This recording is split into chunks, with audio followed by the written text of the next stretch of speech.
मित्रों, सबको नमस्कार। फिर एक बार आप लोगों को SR BGNR GDC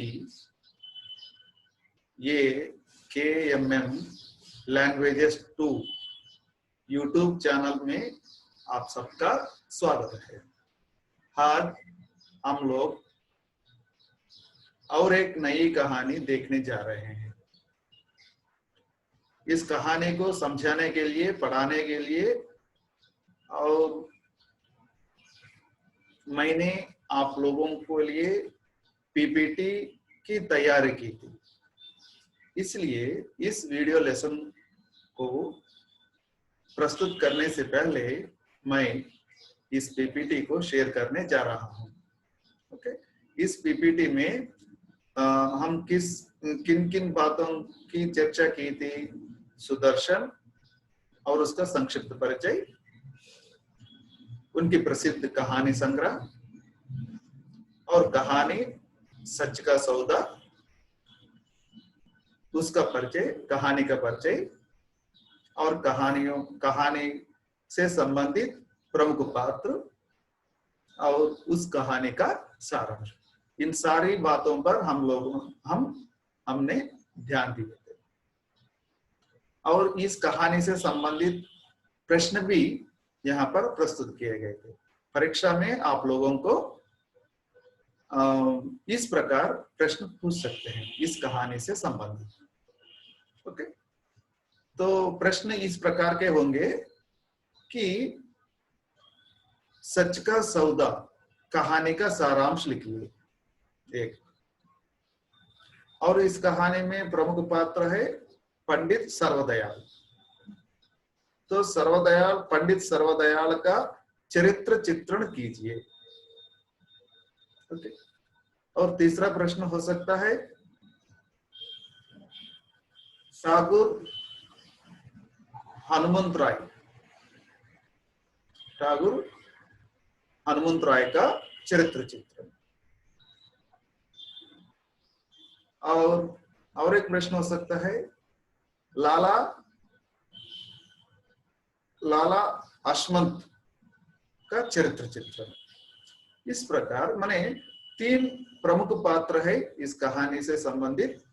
इन 3 प्रमुख पात्रों को हम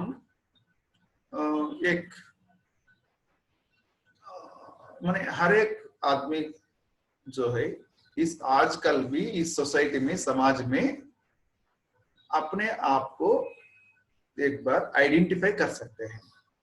ऐसे 3 प्रकार के लोग आज भी हमारे समाज में मिलते हैं। इसलिए खासकर इस कहानी के संदर्भ में या इस पाठ के संदर्भ में एक ही कहानी से 3 प्रमुख पात्रों का चरित्र चित्रण पर ध्यान देना पड़ा। ओके मित्रों, अब मैं पीपीटी को शेयर करने जा रहा हूं। इसको विवरणात्मक रूप से प्रस्तुत किया जाए।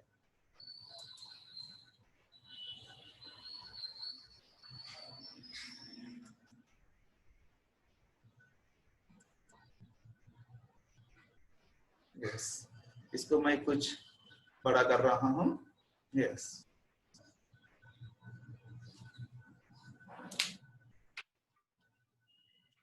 देख लीजिए, फिर से वही बात है, सत्र या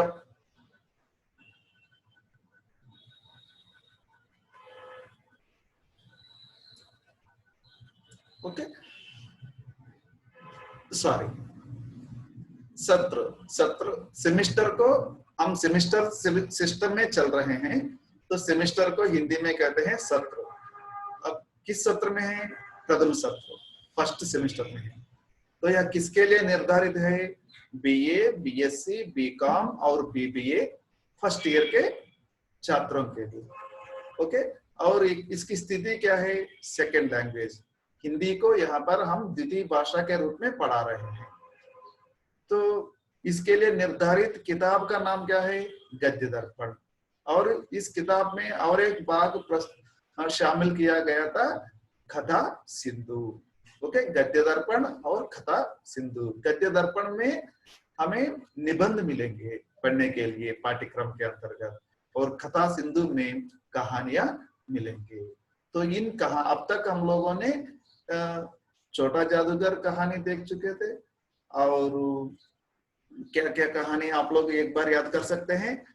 छोटा छोटा जादूगर एक कहानी का नाम है, और सदगति एक कहानी का नाम है, और प्रायचित और एक कहानी है, पर्दा एक कहानी है, और चीफ की दावत एक कहानी है। और इस सेमेस्टर के अंतर्गत अंतिम माने लास्ट 6 कहानियां हैं। इनमें से सच का सौदा जो है लास्ट के रूप में मैं यहाँ पर आप लोगों के लिए प्रस्तुत कर रहा हूँ। ओके, तो इस कहानी का सारांश या इस कहानी से संबंधित पात्रों का चरित्र चित्रण और इस कहानी से संबंधित कहानीकार सुदर्शन, इसका संक्षिप्त परिचय, यह सब कुछ प्रस्तुत करने वाले आपके सामने मैं ये Sambasivarao, assistant professor of Hindi, SRBGNR government arts and science autonomous college Khammam. तो इस पीपीटी को या वीडियो लेसन को आप लोग SRBGNR GDC ये KMM लैंग्वेजेस 2 या और सांबशिवराव अतोटा, इन 2 यूट्यूब चैनलों पर आप लोग वॉच कर सकते हैं। ओके, नेक्स्ट नेक्स्ट स्लाइड पर यहाँ पर देख लीजिए, सच का सौदा, कहानी का नाम सच का सौदा, कहानीकार सुदर्शन। तो यहाँ पर हमें ये इमेज नहीं मिला था, इसलिए सुदर्शन जी की सर्वश्रेष्ठ कहानी है, ये उनके चित्र है, उनके विराट रूप है सुदर्शन जी का, राइट। यहाँ पर एक इमेज मिला था हमें इंटरनेट में, हार की जीत, यह इनकी एक प्रसिद्ध कहानी है, हार की जीत। यहाँ पर सच का सौदा भी उसी प्रकार का बोधगम्य या प्रबोधात्मक कहानी है। वैसे हार की जीत और सच का सौदा दोनों एक जैसे हैं, इसलिए मैंने यहाँ पर इस इमेज को लाकर यहाँ पर रखा था। ऐसा ओके मित्रों, आप लोग बता सकते हैं सच का मतलब क्या है, सच का अर्थ क्या हो सकता है? सच का अर्थ ट्रूथ, अंग्रेजी में ट्रूथ, तेलुगु में सत्यम, ओके, रुजु प्रवर्तन, ओके, रुजु प्रवर्तन, ओके। और सौदा करने का मतलब यहाँ पर व्यापार, राइट।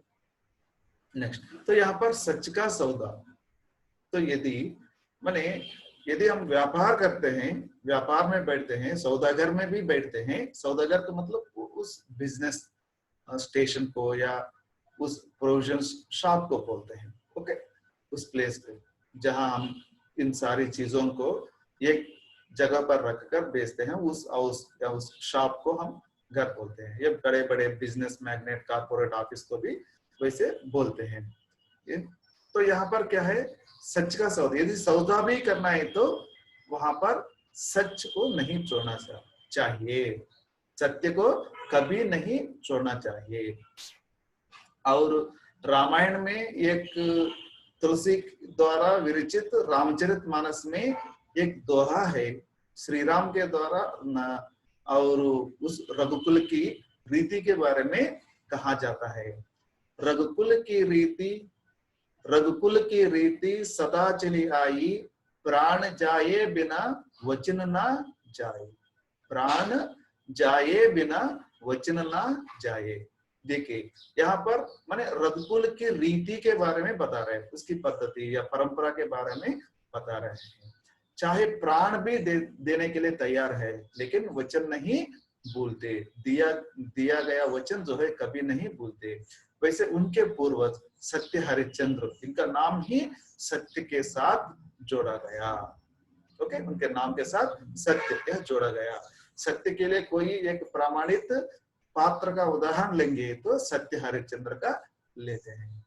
तो यहाँ पर कहानीकार मैंने इन बातों को इसलिए याद कर रहा था कि सुदर्शन जी की शैली जो है पौराणिक है, सुदर्शन जी की रचना शैली जो है पौराणिक है, इसलिए पौराणिक शैली में क्या है, रुजु रुजु वर्तन के बारे में, सत्य पालन के बारे में, ईमानदारी के बारे में, नीति और इन नियमों के बारे में, इन सब पालन के बारे में ज्यादा वहां पर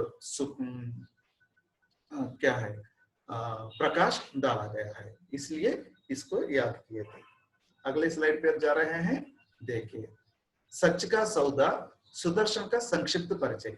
ओके, इनका जन्म, आपका जन्म, यहाँ पर आप शब्द, यहाँ आप शब्द, आप का मतलब सुदर्शन जी को, हम यहाँ पर सुदर्शन जी को क्या कर रहे हैं, उसको संबोधित कर रहे हैं। ओके, सुदर्शन जी के संबोधित कर रहे हैं। आपका जन्म अविभाजित पंजाब के सियालकोट जिले में सन 1896 में हुआ था। ओके, 1896 में इनका अविभाजित पंजाब, पंजाब 2 भागों में विभाजित किया गया इस देश की आजादी के बाद। ओके, उसके माने अभी ये पाकिस्तान में है सियालकोट। ओके, उसका उस जिले में इनका जन्म हुआ था। प्रेमचंद के समकालीन कहानीकारों में आपने मौलिक चिंतन तथा समाजोन्मुख स्वदेश कहानियों के रचयिता के रूप में सुदर्शन नाम विशेष रूप से उल्लेखनीय है। ओके, तो आप भी यहाँ पर प्रेमचंद की परंपरा को आगे बढ़ाए थे। माने उस समकालीन कवि है, प्रेमचंद के समकालीन कहानीकार बहुत सारे लोग हुए थे, हम कल भी देख चुके थे।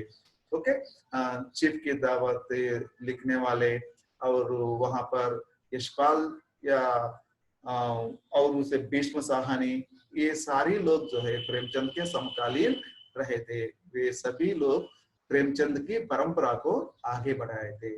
इन लोगों में से यहाँ पर अपने सुदर्शन जी का चिंतन जो है वे मौलिक है, वे उनकी अलग चिंतन है, उन किसी से नहीं मिलता है।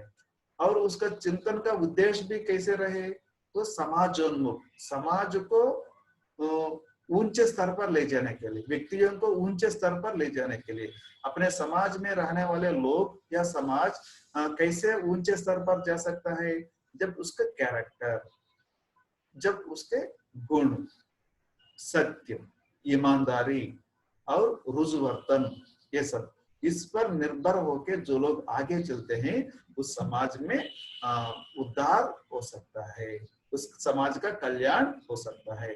यही यहाँ पर कहानीकार का उद्देश्य है।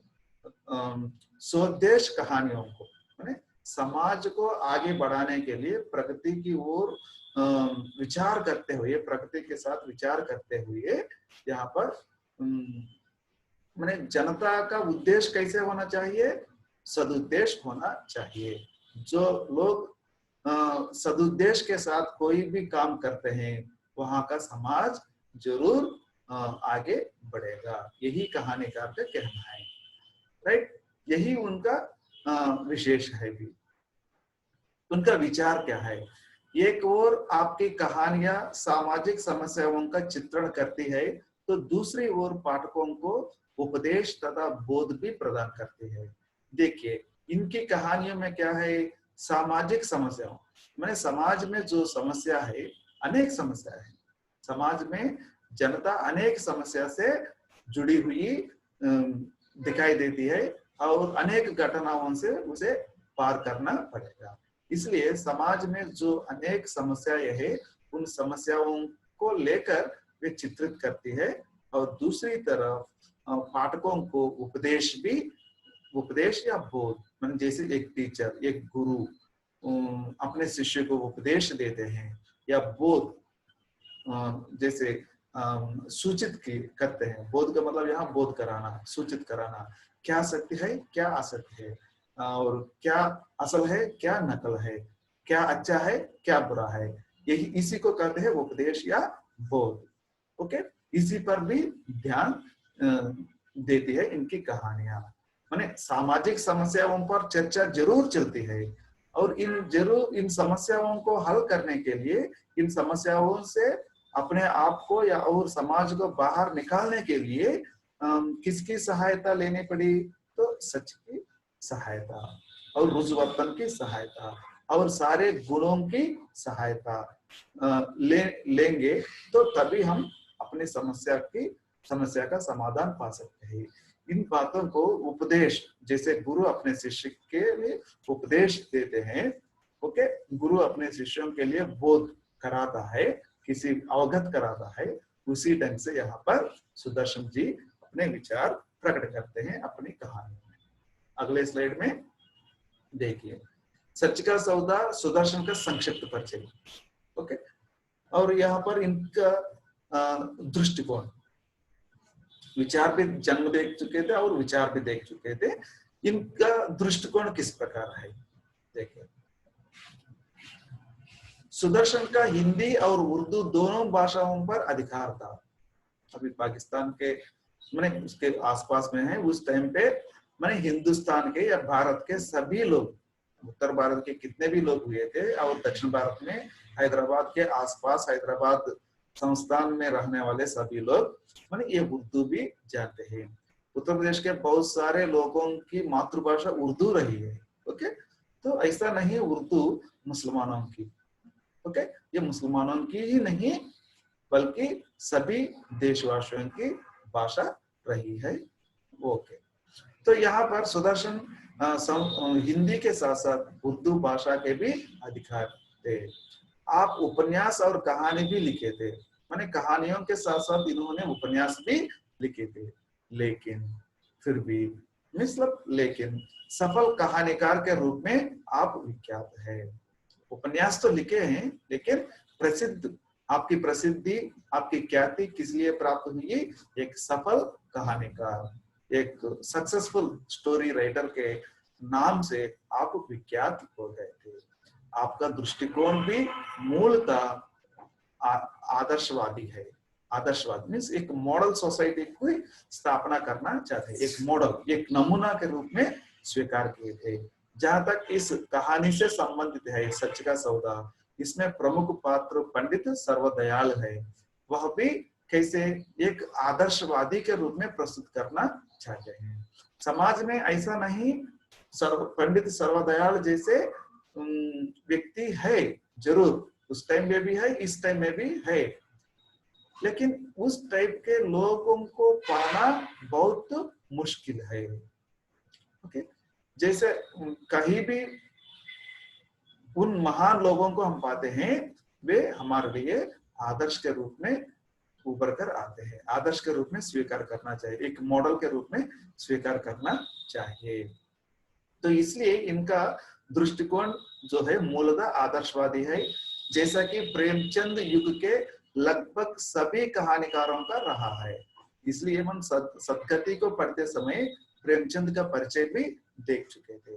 प्रेमचंद को मूलतः हम मानते हैं वे यथार्थ घटनाओं को लेते हैं और यथार्थ घटनाओं को लेकर कथा वस्तु बनाते हैं और उसका समापन, उसका एंड कैसे करते हैं, अंत में वे एक आदर्शवाद को स्थापित करना चाहते हैं। एक नमूना के रूप में, एक मॉडल के रूप में उस कहानी को समाप्त करने की प्रयास किए थे प्रेमचंद। इसलिए प्रेमचंद की तरह ये लोग प्रेमचंद की परंपरा को आगे बढ़ाए थे। ठीक उसी प्रकार अपने कहानीकार सुदर्शन भी किए थे। आपकी कहानियां शांत एवं अत्यंत गंभीर ढंग से विकसित हुई है। देखिए, आपकी कहानियां शांत एवं अत्यंत गंभीर ढंग से विकसित हुई है। आपकी कहानियों में क्या है, कहीं विद्रोह का भाव दिखाई नहीं देता है, उसमें शांत है और समाधान है, और उसमें और बात कैसे है, अत्यंत गंभीर है, मैंने वहां पर व्यंग्य कहीं दिखाई नहीं देता है या कॉमेडी हास्य नहीं दिखाई देता है। गंभीरता पूर्वक बातें हमें सुनने के लिए मिलते हैं, गंभीरता पूर्वक व्यवहार, ओके। यहाँ पर पंडित सर्वदयाल भी पढ़े लिखे हैं, समझदार हैं, ओके, एक संपादक के रूप में काम करते हैं। वैसे ठाकुर बहादुर हनुमंत राय भी एक माने हुंदा प्रकार का व्यवहार करते हैं, हुंदा के साथ व्यवहार करते हैं, गंभीरता पूर्वक व्यवहार करते हैं। वैसे ही हशमंत राय भी, लाला हशमंत भी यहाँ पर वे बड़े हेडमास्टर है। हेडमास्टर होते हुए एक साधारण आदमी की तरह जीते हैं, सामान्य मानव की तरह वे अपना जीवन जीते हैं। इसलिए अंत में चुनाव के समय में वह अपने जीत को हासिल कर पाता है।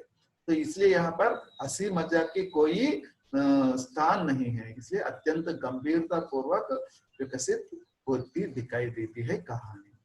कौतूहल पूर्ण प्रवृत्तियों को आपने खूब उभारा है। इसमें कौतूहल माने अंग्रेजी में बोलते हैं एंथुसियाज्म, तेलुगु में कुतूहलम। कहानी को पढ़ते हुए हमें पाठकों के मन में, पाठकों के हृदय में एकदम कौतूहल को बढ़ाता है। ओके, कौतूहल पूर्ण प्रवृत्तियों को आपने खूब उभारा है, माने इंटरेस्ट क्रिएट करेगा। कहानी शुरुआत से लेकर अंत तक कहानी में कहीं भी रुकावट नहीं रहता, वो प्रवाहमय है और वैसे ही जिज्ञासा पैदा करती है, इंटरेस्ट।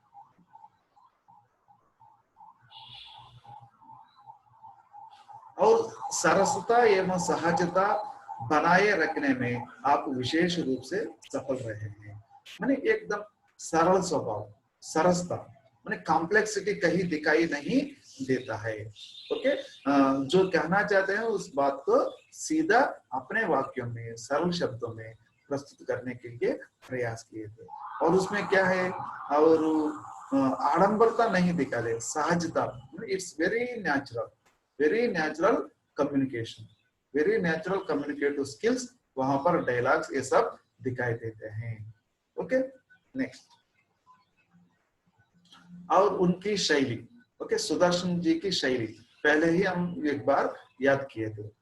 आप आदर्श एवं यथार्थ का समन्वय किया है और पुराण शैली में सारी यहाँ पर पुराण, यहाँ रा का दीर्घ जो है मिस हो गया, टाइपोग्राफिकल मिस्टेक, एक बार देखिए। पुराण वहां पर भी दीर्घ भी है, दीर्घ को भी हटा के ये करना है। मैं 1 मिनट आप लोग थोड़ा वेट कीजिए, मैं इसको अभी ठीक करूंगा।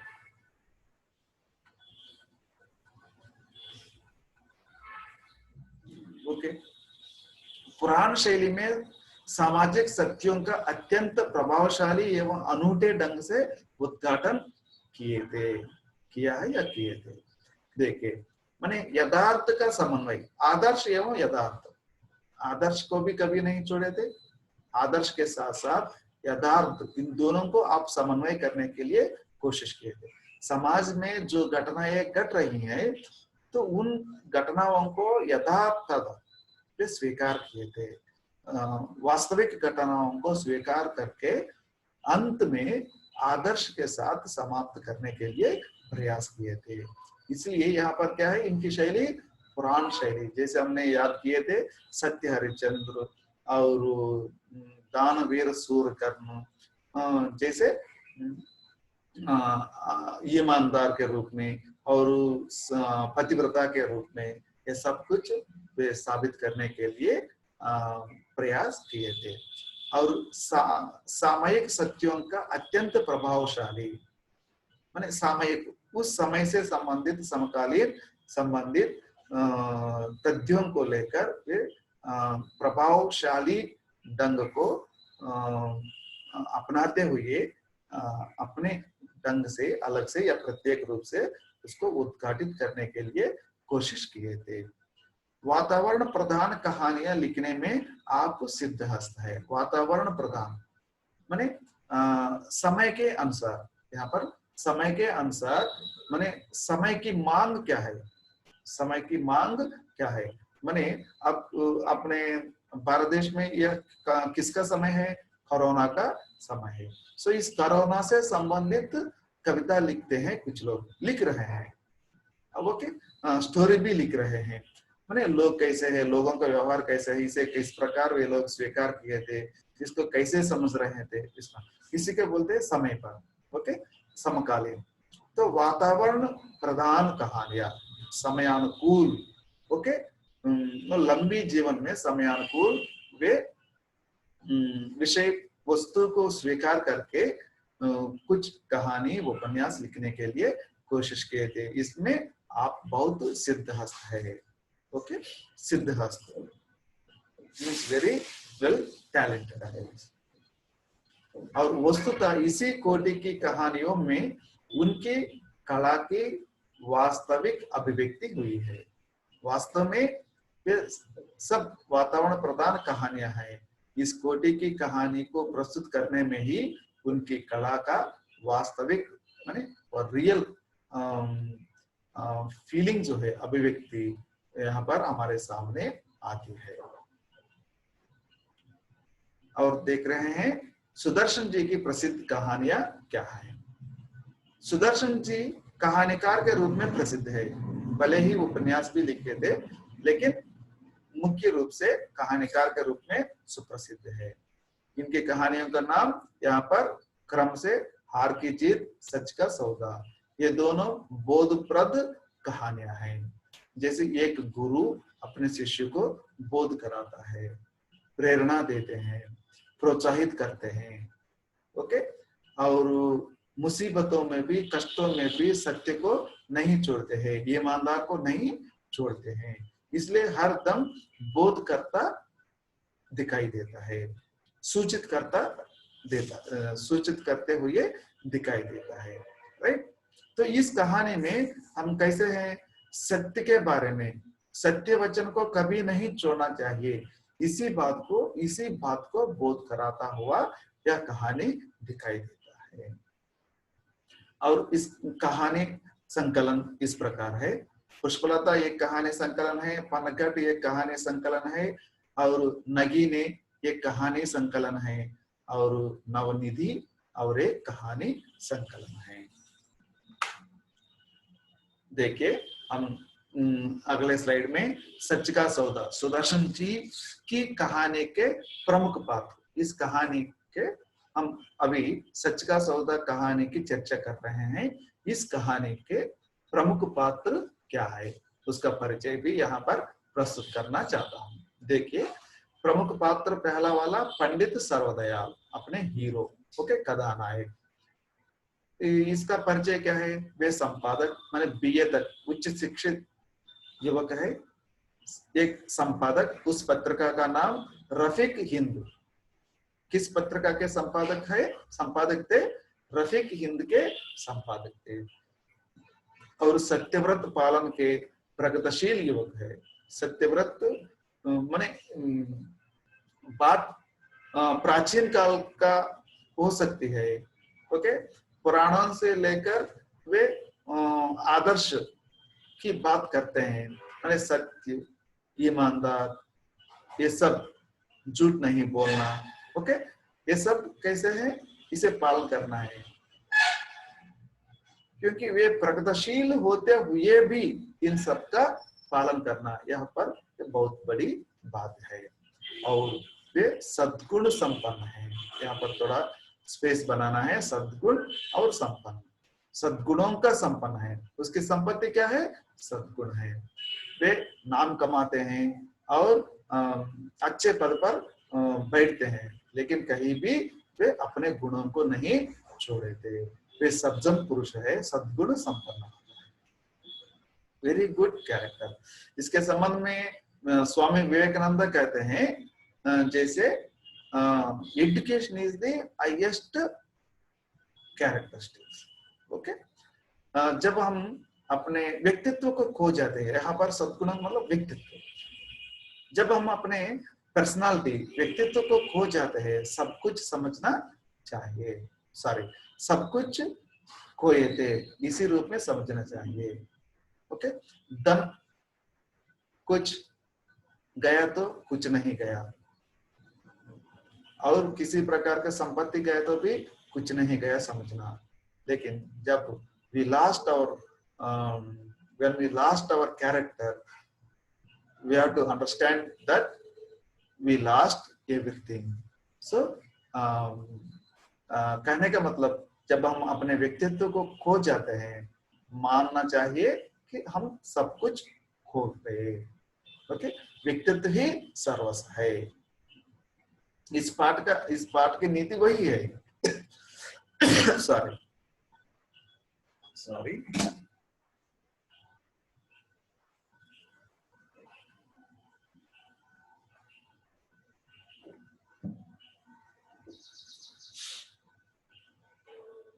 अब दूसरा प्रमुख पात्र है, माने इन्हीं के द्वारा या पंडित सर्वदयाल पात्र या चरित्र जो है उभर कर आता है। रईस राय बहादुर हनुमंत राय, हनुमंत राय यहाँ पर दीर्घ हट गया, ओके, हनुमंत राय, रईस राय बहादुर हनुमंत राय। इसका परिचय क्या है? ये 30-32 वर्ष के एक सुंदर युवक है। अंबाला सिटी का नाम अंबाला, अंबाला के ठाकुर साहब आगे एक प्रमुख पात्र है। साहित्य प्रेमी है, रफीक हिंद पत्रिका के व्यवस्थापक है। यहाँ पर रफीक हिंद पत्रिका की बात यहाँ पर आती है। उसके संपादक कौन है? पंडित सर्वदयाल, माने व्यवस्थापक राय बहादुर हनुमंत राय है, तो उसके संपादक यहाँ पर सर्वदयाल है। वे अमीर पुरुष है, राजनीति में विशेष रुचि रखने वाला है, राजनीति से संबंधित भी उनकी रुचि प्रकट होती है। इसलिए वे अंत में अंबाला के म्युनिसिपल इलेक्शंस में, चुनाव में वे भाग लेते हैं। लेकिन यहाँ पर इसके कैरेक्टर जो है कुछ कम दिखाई देता है। किसकी तुलना में? लाला हशमत राय की तुलना में। लाला हशमत राय है यहाँ पर, इसलिए इसकी भले ही वे साहित्यिक प्रेम क्यों ना हो, भले ही वे उनके साथ माने उनके अमीर पुरुष क्यों ना हो, इसमें कुछ दाल में कुछ काला है, राइट। और तीसरा पात्र लाला हशमत राय, ये हाई स्कूल के हेडमास्टर, हाई स्कूल के हेडमास्टर, साधारण रहन सहन के ईमानदार, very simple person, okay, very simple person, कोई हड़बड़ नहीं है, कोई दिखावट करने वाला नहीं है, ओके। जाति की सेवा के लिए हर पल वे तत्पर रहते हैं। जाति की सेवा का मतलब यहाँ पर इस देश की सेवा के लिए वे हर समय उपलब्ध रहते हैं, तत्पर रहते हैं, रहने वाले हैं, ओके। अपने आप को इस देश की सेवा के लिए समर्पित किए थे लाला हशमत राय। और सुदर्शन की कहानी का संदेश, ओके, 3 प्रमुख पात्रों को हम देख चुके थे, उसका परिचय भी देख चुके थे। तो इस कहानी सच का सौदा, इस कहानी का संदेश क्या है, उसका लक्ष्य क्या है, कहानीकार का लक्ष्य क्या है, उसकी नीति क्या है, right. Theme, the main, what is the main theme of this short story? सच का सौदा सुदर्शन की एक ऐसी कहानी है जो हर समय, हर कालखंड के किसी भी मोड़ पर हमेशा के लिए प्रेरणादायक रहेगी। देख लीजिए, ध्यान दीजिए, प्रेरणादायक, ओके, इंस्पिरेशनल शॉर्ट स्टोरी, हमें इंस्पायर करता है, हमें प्रोत्साहित करता है, हमें प्रेरणा देती है क्या कहानी। इसलिए सच का सौदा जो है एक ऐसी कहानी है जो हर समय, कभी भी, मुसीबतों में भी, प्रमाद में भी, या खुशियों में भी, ओके, समय के अनुकूल, कालखंड के किसी भी मोड़ में, यानी कभी भी, आजकल भी, उस टाइम जब कहानी लिखी गई थी उस टाइम में भी, ओके, हर टाइम में माने कुछ ऐसे कहानियां हैं, कुछ ऐसे फिल्म हैं जो वे कभी फेड नहीं होते, माने कभी भी ये समय के मांग के अंदर यह कहानी है, समय के मांग के अंदर एक कहानी है, ये प्रेरणादायक है। सच्चाई का साथ देने के लिए रफीक हिंद, सच्चाई का साथ देने के लिए रफीक हिंद पत्रिका के संपादक के पद से त्याग पत्र देने के पश्चात पंडित सर्वदयाल अनेक समस्याओं से जूझते रहे। यहाँ पर समस्या किसके लिए है? अपने सर्वदयाल के लिए, पंडित सर्वदयाल के लिए। वे संपादक है, अच्छे पढ़े लिखे हैं। रफीक हिंद पत्रिका के द्वारा उन्होंने अत्यंत कीर्ति या ख्याति की अर्जना किए थे, लेकिन बाद में जब यहाँ पर वे सत्य के लिए, सच्चाई के लिए उन्होंने त्याग पत्र दे दिए थे। त्याग पत्र दे देने के बाद पश्चात सर्वदयाल अनेक समस्याओं से गुजरना पड़ा था। किस लिए? वे सच्चाई को कभी नहीं छोड़े थे। यहाँ पर खुद सच्चाई के लिए ही त्याग पत्र दे दिए थे, तो वहां से बाहर आने के बाद भी वे वैसे ही अपने जीवन को आगे बढ़ाए थे। तो सच्चाई से जीने के लिए उन्होंने हमेशा प्रयास किए थे। उसकी वजह से उन्हें अनेक समस्याओं को झेलना पड़ा था, किंतु अंत में अनेक सद्गुणों से प्रभावित होकर, उनके सद्गुणों से प्रभावित होकर उन्हें ससम्मान संपादक का पद प्राप्त हुआ। ओके, यहाँ पर भी स्पेस मिस हो रहा है, स्पेस बनाना चाहिए। लेकिन अंत में ये ठाकुर हनुमंत राय वे जानते हैं, भले ही वो इलेक्शंस में हार जाते हैं, किसके साथ? लाला हसमत राय के साथ। उस लड़ाई में वे हार जाते हैं। उसके हार के कारण पहले वे माने थे अपने सर्वदयाल, लेकिन बाद में वे रियलाइज हो जाते हैं। ओके, बाद में वे रियलाइज हो जाते हैं। रियलाइज होकर अपने सद्गुणों को, माने किससे प्रभावित होते हैं? अपने पंडित सर्वदयाल में जो सद्गुण है उसे प्रभावित होते हैं। प्रभावित होकर उसके पास चले जाते हैं। उसके साथ चले जाने से अपने पंडित सर्वदयाल कहाँ पर बैठे हुए दिखाई देते हैं? अपने दुकान में बैठे हुए दिखाई देते हैं। दुकान में बैठकर भी वे सत्य के साथ, ईमानदार के साथ सौदा कर रहे थे।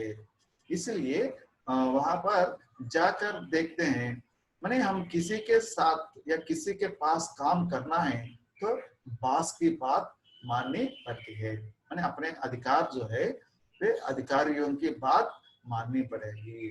तो वहां पर क्या है? अपने अंतरात्मा प्रबोध करता रहता है हमेशा, ये गलत है, ये सत्य है, ये अच्छा है, ये बुरा है। ओके, अपने सेंस को, अंतरात्मा को या अपने हृदय को माने संभालना चाहते हैं, तो खुद का काम करना चाहते हैं कुछ लोग। तो इसलिए यहाँ पर अपने पंडित सर्वदयाल जो है खुद एक दुकान वहां पर खोलते हैं, उस दुकान पर बैठते हैं और सच्चाई के साथ, ईमानदारता के साथ सौदा करने लगते हैं। इसलिए उनके गुणों से प्रभावित होकर ठाकुर हसमत राय फिर से इनके पास आते हैं। इनके पास आकर और वहां पर सर्वोच्च पद, पत्रिका से संबंधित सम्मान संपादक, हमेशा के लिए वेरी वेरी क्या है, रेस्पेक्टेबल एडिटर के रूप में उसे नियुक्त करते हैं। इस कहानी के द्वारा यह संदेश दिया गया है कि जीवन में धर्म एवं सत्य के मार्ग का अनुसरण करना चाहिए। इस सत्य से हमें मिलने का संदेश क्या है? कभी भी अपने जीवन में हमेशा, या हमेशा कह सकते हैं, धर्म और सत्य, यदि धर्मो रक्षिति रक्षितः, सत्यम वदा धर्मम चरा। सत्य को कभी छोड़ना नहीं चाहिए, धर्म के साथ आगे बढ़ना चाहिए। इसलिए इस कहानी में भी कहानीकार अपने सुदर्शन दी इस संदेश को प्रचार करना चाहते हैं। क्या है? धर्म एवं सत्य के मार्ग पर ही हमें आगे चलना चाहिए, उसके अनुसरण करना चाहिए। इसी से मनुष्य जीवन में सदा सफल होता है, तथा गौरव प्राप्त करते हैं। तो यदि मनुष्य को अपने जीवन में सफलता मिलती है तो किसके कारण मिलती है? धर्म और सत्य के आधार पर ही उसे सफलता मिलती है। और उसे गौरव प्राप्त होता है, किसके आधार पर गौरव प्राप्त होता है? धर्म प्रवर्तन या रुजु प्रवर्तन या सत्य पालन। ओके, उनके सत्य और धर्म के आधार पर ही हमें गौरव प्राप्त होता है। Okay, next. यस, देख लीजिए सुदर्शन की कहानी सच का सौदा, यह सारांश।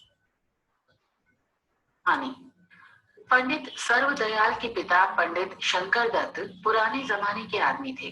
उनका विचार था कि बेटा अंग्रेजी बोलता है, पतलून पहनता है, टाई लगाता है, इसे नौकरी न मिलेगी तो और किसी मिलेगी। परंतु जब बहुत दिन गुजर गए और सर्वदयाल को कोई नौकरी नहीं मिली तो उनका धीरज टूट गया। बेटे से बोले, अब तू कुछ नौकरी भी करेगा या नहीं? मिडिल क्लास लड़के रुपयों से घर भर देते हैं। यह सुनकर सर्वदयाल को ऐसा लगा मानो किसी ने कलेजे में तीर सा मार दिया है। दोपहर का समय था। सर्वदयाल अखबार में नौकरी वाला पेज देख रहे थे। एकाएक एक विज्ञापन देखकर उनका हृदय धड़कने लगा। अंबाला के प्रसिद्ध रईस ठाकुर हनुमंत राय सिंह एक मासिक पत्र रफीक हिंद के नाम से निकालने वाले थे। उसके लिए उन्हें एक संपादक की आवश्यकता थी। उच्च श्रेणी का शिक्षित और नवयुवक हो तथा लिखने में अच्छा अभ्यास रखता हो। वेतन 500 रुपए मासिक। फिर क्या था? सर्वदयाल ने प्रार्थना पत्र लिखा और रजिस्ट्री करा दी। कई दिन इंतजार करने के बाद डाकिया आया। सर्वदयाल लपके लपके दरवाजे पर गए और चिट्ठी देखकर उछल पड़े। लिखा था, स्वीकार है, आ जाओ। वे शाम की गाड़ी में बैठे तो मन बहुत खुश था। सोचते थे, यह मेरा सौभाग्य है जो ऐसा अवसर मिला। देर तक इसी धुन और आनंद में मगन रहने के बाद पता नहीं कितने बजे उन्हें नींद आई, परंतु आंखें खुली तो गाड़ी अंबाला स्टेशन पर पहुंच चुकी थी। सर्वदयाल बैग लिए नीचे उतरे और स्टेशन से बाहर आकर एक गाड़ी पर सवार हुए। गाड़ी चली और एक आलीशान कोठी के सामने जाकर रुक गई। ठाकुर हनुमंत राय सिंह नवयुवक थे। मुस्कुराते हुए आगे बढ़े और बड़े आदर से सर्वदयाल से हाथ मिलाकर बोले, आप आ गए, कहिए रास्ते में कोई परेशानी तो नहीं हुई? सर्वदयाल ने धड़कते हुए हृदय से उत्तर दिया, जी नहीं। वे बात का रुख बदलते हुए बोले, पत्रिका कब से निकलेगी? ठाकुर साहब ने हंसकर उत्तर दिया, ये प्रश्न मुझे आपसे करना चाहिए था। उस दिन 15 मार्च थी। सर्वदयाल कुछ सोचकर बोले, पहला अंक 1 अप्रैल को निकल जाएगा। अच्छी बात है, परंतु इतने थोड़े समय में लेख मिल जाएंगे या नहीं, इस बात का विचार आप कर लीजिएगा। वैसे यह सुनकर आपको हैरानी होगी कि इस विज्ञापन के उत्तर में लगभग 2000 पत्र आए थे, परंतु आपका पत्र सच्चाई से भरा था और यह वह गुण है जिसके सामने मैं सब कुछ बेकार समझता हूँ। इस तरह दिन बीतते गए और जब अप्रैल की 1 तारीख को रफीक हिंद का पहला अंक निकला तो पढ़े लिखे लोगों में शोर मच गया और पंडित सर्वदयाल के नाम की जहां तहां चर्चा होने लगी। रफीक हिंद के पहले अंक ने उनको प्रथम श्रेणी के संपादकों की सूची में ला बिठाया। इसी तरह 1 वर्ष बीत गया। सर्वदयाल को अपना जीवन एक आनंदमय यात्रा की तरह लग रहा था, पर ऐसा ज्यादा दिन ना ठहर सका। अंबाला की म्युनिसिपैलिटी का सदस्य चुनना था, तो ठाकुर हनुमंत राय सिंह भी एक पक्ष की ओर से सदस्यता के लिए खड़े हुए और उनके मुकाबले में खड़े हुए लाला हशमत राय, जो हाई स्कूल के हेडमास्टर थे। वेतन थोड़ा लेते थे, कपड़े साधारण पहनते थे, लोगों की सेवा के लिए हर समय तैयार रहते थे। ठाकुर हनुमंत राय सिंह के वचन और कर्म में बड़ा अंतर था। उनकी सेवा व्याख्यान झाड़ने, लेख लिखने और प्रस्ताव पास कर देने तक ही सीमित थी। इससे परे जाना वे जरूरी नहीं समझते थे। यह बात पंडित सर्वदयाल को अच्छे से मालूम थी, इसीलिए उन्होंने तय कर लिया कि इस पद के लिए लाला हशमत राय ही सही हैं। रविवार का दिन था। पंडित सर्वदयाल का भाषण सुनने के लिए हजारों लोग इकट्ठे हो रहे थे। पंडित जी मंच पर आए और बोले, मैं ये नहीं कहता कि आप अमुक मनुष्य को अपना वोट दें, किंतु इतना जरूर कहता हूँ कि जो कुछ करे सोच समझ कर करे। इस वोट का अधिकारी वह मनुष्य है जिसके हृदय में करुणा तथा देश और जाति के प्रति सहानुभूति हो। जो साधारण और छोटे लोगों में घूमता हो और मानव को ऊंचा उठाने में रात दिन मगन रहता हो। ठाकुर हनुमंत राय सिंह को यकीन था कि पंडित जी उनके पक्ष में बोलेंगे, परंतु भाषण सुनकर उनके तन मन में आग लग गई। कुछ देर बाद पंडित सर्वदयाल बुलाए गए। उनके आने पर ठाकुर साहब ने कहा, क्यों पंडित जी, मैंने क्या अपराध किया है जो आप मेरे खिलाफ बोल रहे हैं? पंडित सर्वदयाल बोले, ठाकुर साहब, मैंने सिर्फ सच का साथ दिया है। यह सौदा आपको बहुत महंगा पड़ेगा। ठाकुर साहब क्रोध में बोले। पंडित सर्वदयाल ने सिर ऊंचा उठाकर उत्तर दिया, मैं इसके लिए सब कुछ देने को तैयार हूँ। ठाकुर साहब ने पूछा, नौकरी और प्रतिष्ठा भी? हाँ, नौकरी और प्रतिष्ठा भी। उस हशमत राय के लिए? नहीं, सच्चाई के लिए। इसके दूसरे दिन पंडित सर्वदयाल ने त्याग पत्र भेज दिया और स्वीकार भी हो गया।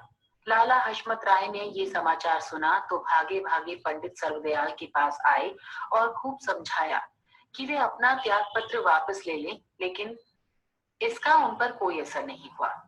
उधर ठाकुर हनुमंत राय सिंह ने सोचा, यदि अब भी सफलता न मिली तो नाक कट जाएगी। धनवान पुरुष थे, थैली का मुंह खोल दिया। वोटरों पर रुपए की बरसात होने लगी। चुनाव का दिन आया। ठाकुर हनुमंत राय सिंह और लाला हशमत राय दोनों के हृदय धड़कने लगे। दोपहर का समय था, पर्चियों की गिनती हो रही थी। ठाकुर हनुमंत राय को पूरा यकीन था कि वे ही विजयी होंगे, परंतु परिणाम निकला, लाला हशमत राय के वोट अधिक थे। इसके 15वें दिन पंडित सर्वदयाल रावलपिंडी में अपने घर के लिए रवाना हुए। विवश होकर उन्होंने वहां एक दुकान खोली, परंतु दुकान चलाने के लिए जो चालें चली जाती हैं, जो झूठ बोले जाते हैं, उनसे पंडित सर्वदयाल को घृणा थी। उनको मान इस बात का था कि मेरे यहाँ सच का सौदा है। सुबह का समय था। पंडित सर्वदयाल अपनी दुकान पर बैठे रफीक हिंद का नया अंक देख रहे थे। इतने में उनकी दुकान के सामने एक मोटर कार आकर रुकी और उसमें से ठाकुर हनुमंत राय सिंह उतरे। उन्हें देखकर पंडित सर्वदयाल को हैरानी हुई। ठाकुर हनुमंत राय ने पास आकर कहा, आहा, पंडित जी बैठे हैं, ये दुकान अपनी है क्या? जी हाँ, पंडित सर्वदयाल ने धीरज से उत्तर दिया। ठाकुर साहब ने उनको चुभती हुई दृष्टि से देखकर कहा, ये काम आपकी योग्यता के अनुकूल नहीं है। पंडित सर्वदयाल ने बेपरवाही से उत्तर दिया, संसार में बहुत से मनुष्य ऐसे हैं जिनको वो करना पड़ता है जो उनके योग्य नहीं होता। मैं भी उनमें से एक हूँ। ठाकुर साहब सोचने लगे, कैसा सूरमा है जो जीवन के कठिन समय में भी सुमार्ग से इधर से उधर नहीं हटता। चोट पर चोट पड़ती है, परंतु हृदय सच के सौदे को नहीं छोड़ता। उन्होंने पंडित सर्वदयाल को गले से लगा लिया और कहा, आप धन्य हैं। मैंने आप पर बहुत अन्याय किया है, मुझे माफ कर दीजिए। रफीक हिंद को संभालिए। परमात्मा करे आप पहले की तरह सच्चे, विश्वासी, न्यायप्रिय और दृढ़ बने रहे। मेरी यही कामना है। मैंने हजारों मनुष्य देखे हैं जो कर्तव्य और धर्म पर दिन रात बोल बोलते नहीं थकते, परंतु जब परीक्षा का समय आता है तो सब कुछ भूल जाते हैं। एक आप हैं जिन्होंने इस जादू पर विजय प्राप्त की है। पंडित सर्वदयाल की आंखों से आंसू झलकने लगे। गर्व ने गर्दन झुका दी। उन्होंने प्रस्ताव स्वीकार कर लिया था। ठाकुर हनुमंत राय जब मोटर में बैठे, उनके साथ एक अंग्रेज मित्र भी बैठा था। उसने पूछा, रे ठाकुर साहब, इस दुकान पर क्या इतना देर खड़ा मांगता? वो चीज जो किसी भी दुकान पर नहीं मिलती। कौन सा? सच का सौदा। लेकिन अंग्रेज कुछ न समझ सका और मोटर चलने लगी। मूल्य, सच्चाई, ईमानदारी, कर्तव्य निष्ठता तथा आत्मसम्मान।